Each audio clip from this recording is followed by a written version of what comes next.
Guys, how have you been?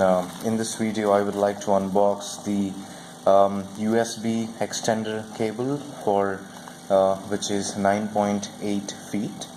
So I got this on Amazon.in, and this is the Amazon Basics brand, and this is really trustworthy. So I am expecting nothing of a very great sort of packaging inside, because I'm just expecting the cable, because the last time I got a HDMI to HDMI cable for my television, and it was basically just an extender. So let's open this thing up.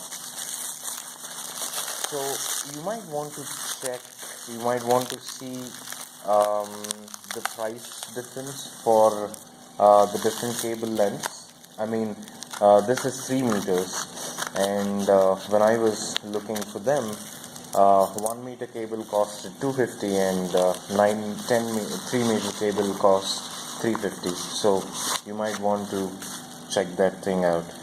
So there you go, Amazon Basics. That's it, guys. Hope you found this informative. In case you needed anything, comes with a USB 3.0. I see that now.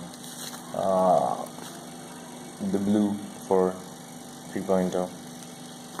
Thanks, guys. Have a nice day. Bye.